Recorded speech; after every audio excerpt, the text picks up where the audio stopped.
What's up, everyone? It's Willette with Urbex and Coasters, and today I'm at the Burnsville Centre in Burnsville, Minnesota, and I'm going to take you through a walkthrough of this place, but first we are going to look at something on the outside that looks pretty cool. So we've got a restaurant here, and as you can see, they've got the tables and chairs right here, and you've got a fully intact fireplace.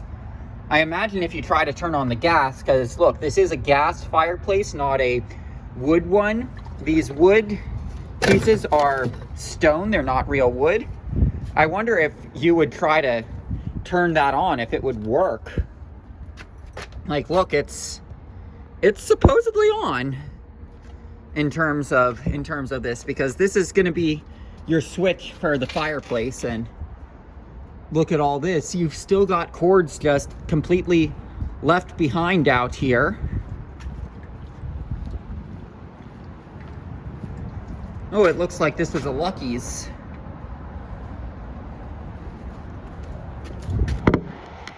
And look, you've still got stuff inside of the Lucky's. Like, I mean, this would be a cool enough explore on its own, but we've got a whole dead mall to look at. And look at all of this.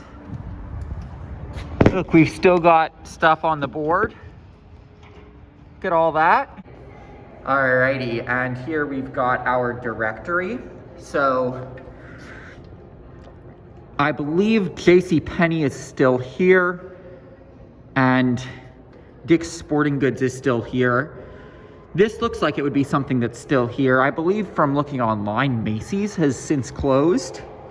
So, this directory has been let go a little bit. And then you can see A4, this is where Sears would be. So here's another shot of that Lucky's pub that we were looking at from outside. There's a look at Sears, and if you want to see that, go watch the video of Sears, which is already uploading at the time that I am filming this. So it should be up by the time I'm uploading this. And now we are going to be walking this way. Into the mall we go.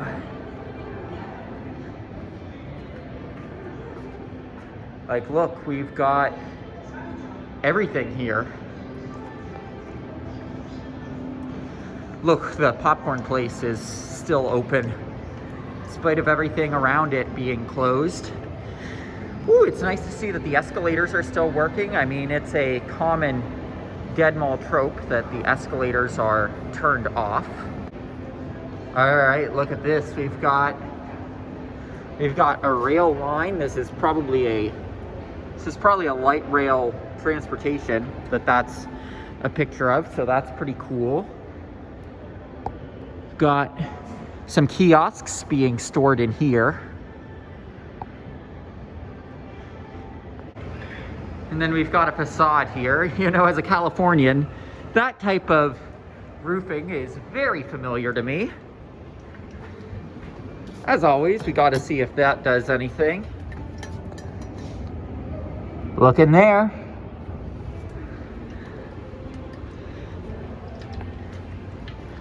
And then we're gonna go into here. Those are locked. That's locked. That's locked. And ooh, you might be able to see a little bit through there. Ooh, it looks like they're doing something to keep some of these empty spaces alive in some way, so that's good to see. Yeah, like this is an active studio, so that's pretty cool. Very much reminds me of Century 3 with it becoming a 3-level structure here. Another thing reminiscent of Century 3 is that we've got a Dick's Sporting Goods surrounded by a bunch of empty stores. And here is the approach up to where Macy's is. So we are going to be taking a look at that. We've got an empty space that has the lights on that we can fully appreciate the inside of. Here's another store that is listed as for lease. That you can see some of what this was. All right, guess we gotta go to Mall of America if we wanna go to Macy's. We'll be there later this week. But, I mean, look at that. You can see a little bit of a label scar up there. We'll do an outside walk around of Macy's.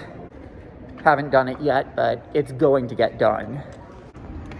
Down the stairs to walk this lower level of the mall. You can see where Macy's is. And then we've got some other empty storefronts here. Oh,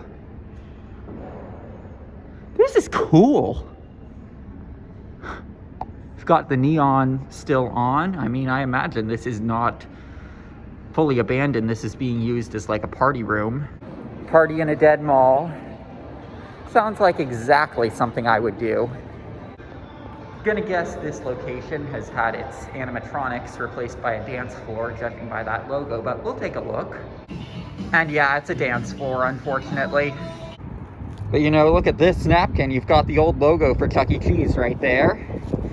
And we'll be responsible, do our part in leave no trace in leaving this better than we found it.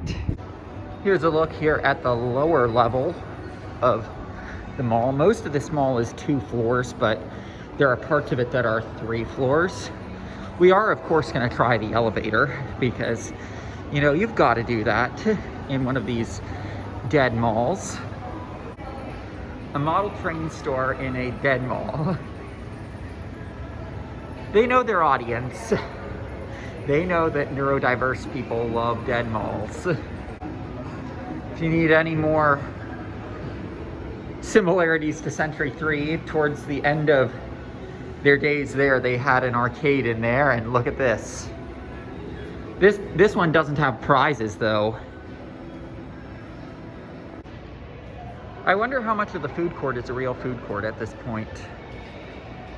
Got juice box, looks like it's like what Jamba at Westminster Mall was, where you had everything still there and seemingly turned on. You've got food left behind, but just there's no one here. For more similarities to Westminster Mall, you've got a prize chute that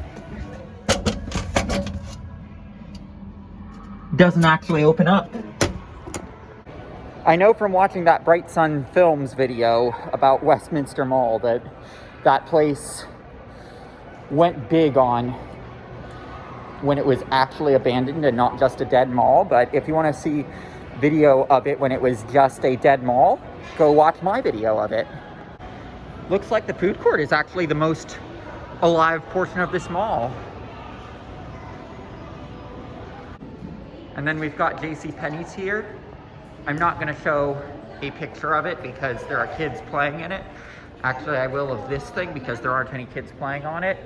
You can see that they've got one of these play areas still here. Sustainable Safari. You know, looking at what they have in there and hearing the sound, it sounds like they actually have animals in there. So that's actually pretty neat. Gonna check out the lowest level of the mall. So we are heading down the stairs now into the food court. And here is your pano of the food court. As you can see, it is probably the most alive part of the mall.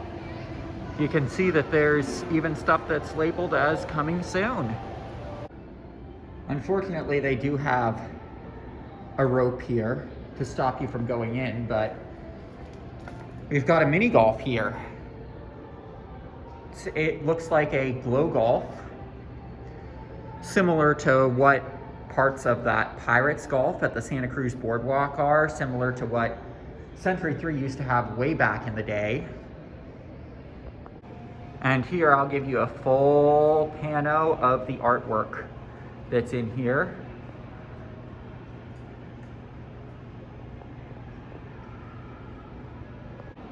Also, something I'm noticing about this mini golf is that you've got some claw marks here. Look, you've got one that's disguising a floor plug that the hole is literally on. Like, I mean, judging by the small size, this kind of reminds me of John's Incredible Pizza Company. But, like, I mean, the concept of the glow golf, like, I mean, I'm imagining if they had sidewalls to make it so that it was more glow in the dark and it was more the ultraviolet and less of the ambient light from the mall, because stuff like this looks really cool that way. But you know, at the same time, having it be open like this means that you guys get to appreciate it. Then I also want to draw your attention to this tower being in the food court. That's not something you see in every mall. Now to show off the elevator. Alrighty, so you can see some chipping in the floor there. Here's a look at the elevator shaft. We're gonna go up to this level, and we're gonna continue our tour of the mall.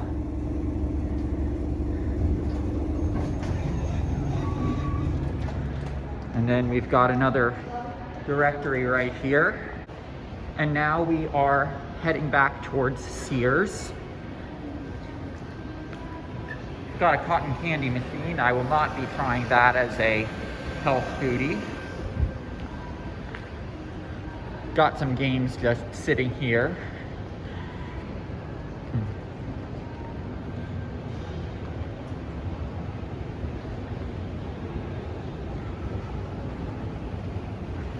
And I will take you guys up the escalator in the interest of that, but I do want to finish walking the lower part of the mall.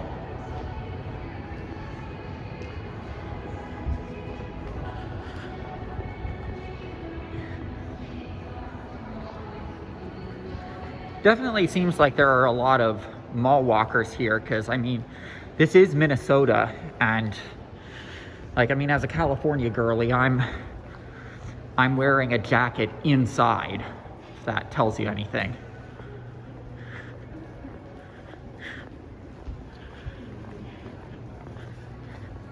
You know, what does it tell you about the state of malls when that's probably one of the most successful things here? Some of this art is really cool, actually. Dr. Diabolical's cliffhanger! There she is, Dr. Diabolical herself. So I am gonna show you some backrooms hallways so that you can see what they look like. Look, you've got a whole maze of the back rooms back here. It does say employees only, authorized personnel only, so we are going to respect that, but there is your look at the back room. Also, yes, as someone who likes that kind of stuff, very excited about the Backrooms movie that's going to be coming out. Here's a look at some artwork for this ice cream shop. Sadly, that's probably going to get destroyed. So this is our way of preserving it for the artist. You know, that's the kind of thing that kills them all. Like, even as a DoorDasher, I'm gonna say that making it so that you can order stuff from these food stands at the mall, like as you can see with this mall, that is probably one of the most successful things in this mall is the food. And you know, if people are just ordering the food on DoorDash, that means that the one thing that's doing okay in this mall, people aren't actually coming into the mall for, and people who don't actually do anything beyond just come in, pick up the food, and leave, because you've got to be on time to make up that delivery, you've got to be in time. You've got to be on time. And then we are going up the escalator here. And you will notice that facade over there that will look very familiar to you from early in the video. And Sears is gonna be right over there. So that's gonna do it for our walkthrough here of Burnsville Centre.